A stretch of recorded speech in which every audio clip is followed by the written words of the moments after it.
Bismillahirrahmanirrahim. In today's lecture, we have to discuss about the ethics in research.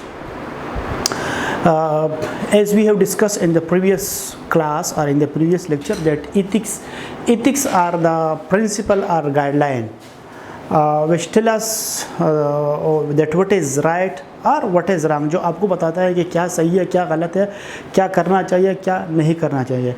जो भी काम हम करते हैं या जितनी भी काम हम करते हैं तो इसके अपने कुछ प्रिंसिपल होते हैं, कुछ रूल्स रेगुलेशन होते हैं। तो इस तरह जो हम रिसर्च करते हैं तो रिसर्च की भी कुछ प्रिंसिपल्स है, कुछ गाइडलाइंस हैं, that is called ethics in research, and I have made a mnemonics for the remembering of these guidelines, for the remembering of these principle of ethics. ये जो प्रिंसिपल है या ये जो गाइडलाइन हैं या ये जो एथिक्स है, होता ये है कि पहले जो रिसर्चेस होती थी तो वो ह्यूमंस इंसानों के ऊपर होती थी, जो एक्सपेरिमेंट होती थी तो उसमें ये होता था कि ह्यूमन राइट्स वायोलेट हो रहे थे, ह्यूमन को नुकसान होता था। तो जो एक्सपेरिमेंट करते थे इंसानों के ऊपर, that the violates the rights of the human being. इसमें नाजी मेडिकल एक्सपेरिमेंट है, टस्कीजी है और न्यूजीलैंड एक्सपेरिमेंट है। ये एक्सपेरिमेंट जो होते थे, ये रिसर्चेस जो होते थे, इसमें ह्यूमन राइट्स वायलेट हो रहे थे। तो जो ह्यूमन राइट्स वायलेट हो रहे थे, इसके रिस्पांस में, इसके अगेंस्ट में कुछ कोड्स डेवलप हो गए, जो हमने ऑलरेडी पहले लेक्चर में हमने डिस्कस किया है, इसको हमने जिक्र किया है। तो उसमें जो कोड्स डेवलप हो गए वो 3 कोड्स है। एक है नंबर कोड है, हेल्सिंकी कोड्स है और बेलमोंट रिपोर्ट है। तो ये डेवलप अगेंस्ट उसके हो गए जो ह्यूमन राइट्स वायलेट हो रहे थे। तो जो मैंने निमोनिक्स बनाया है वो है PIDC and DW. As you know that PIDC is it is a place, it is a hotel in Karachi, and PIDC stands for Pakistan Industrial Development Council, and D जो हम मेडिकल में use करते हैं DW, distal water या डिस्ट्रोज water. तो इसमें जो P है, P stand for protection, that the participant must be protected all the time from the physical injury, physical harm, emotional और साइकोलॉजिकल इंजरी। पार्टिसिपेंट जो है वो बिल्कुल प्रोटेक्टेड होना चाहिए। जो रिसर्च हो रही है या जो रिसर्च होगी, इसमें it is the responsibility of the research that he और she must have to protected the participant. I stand for informed consent. The researcher must have to take informed consent from the participant. And D, the third one is D. D stand for the data collection, that the researcher must have to keep the participant data confidentially and in secret. The researcher is not allowed to expose the participant data with other person. And C, the fourth one is C, competence. The researcher must be competent. The researcher must be expert in the research, and the researcher must have all the eligibility criteria, or he or she may have the qualification that he or she is eligible for the research.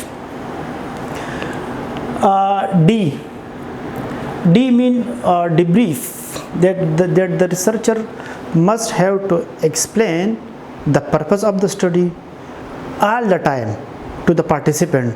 उसको explain करना चाहिए participant को कि क्या होने वाला है, research का क्या मकसद है, रिसर्च क्यों करते हैं, कितना टाइम लगेगा इसमें, इसका क्या फ़ायदा होगा। तो ये जितनी भी चीज़ें हैं वो पार्टिसिपेंट जो है उसको पता होना चाहिए। रिसर्चर को ये चीज़ें जो है वो एक्सप्लेन करना चाहिए, बताना चाहिए। विड्रॉवल, पार्टिसिपेंट किसी भी वक्त किसी भी पॉइंट पे वो विड्रा हो सकता है।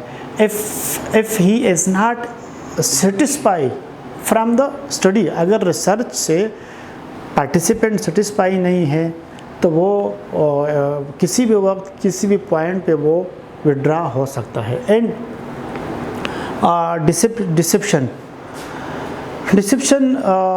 mean that the researcher is not allowed to deceive the participant। जैसे कि हमने जिक्र किया कि जितनी भी चीज़ें हैं वो उसको एक्सप्लेन करना चाहिए, रिसर्चर को एक्सप्लेन करना चाहिए, बताना चाहिए कि ये चीज़ें हैं, इसका ये फ़ायदा है, इतना टाइम लगेगा। तो that is called the deception. That's all about the guideline about the ethical research। मैं उम्मीद करता हूँ कि ये बहुत फ़ायदेमंद होंगे। छोटा सा लेक्चर है लेकिन इंशाल्लाह इफ़ेक्टिव होगा। जी सर, ये the clinical point of where we use the informed consent। Clinical point of view से जिस तरह हम सर्जरी होती है, जो सर्जरी हम कराते हैं तो हम क्या करते हैं, पेशेंट से इन्फॉर्म कंसेंट लेते हैं, साइन करवाते हैं। अगर पेशेंट मतलब ये है कि कॉन्शियस है तो वो खुद ही साइन करते हैं। अगर if the patient is not conscious तो उसके जो पार्टिसिपेंट हैं उससे हम क्या करते हैं, उससे हम साइन लेते हैं। What's meant by data? Data As a clinical point of view। ये डेटा जो है पार्टिसिपेंट का या पेशेंट का जो डेटा है, हिस्ट्री है, डायग्नोज है, नेम है, इथनिक बैकग्राउंड है, इसके क्वालिफ़िकेशन है, जितनी भी चीज़ें हैं तो ये चीज़ें आती हैं डेटा में। और डेटा को जो है हम क्या करते हैं, हम सीक्रेट में रखते हैं, कॉन्फिडेंशियल रखते हैं, वो किसी को जब नहीं बताते। As a nurse, as we take the history from the patient, the nurse should to be competent also in taking history. Yes. Right? Yes. Okay. And debrief. The next one is debrief. Next one is the nurse should to explain. Yeah.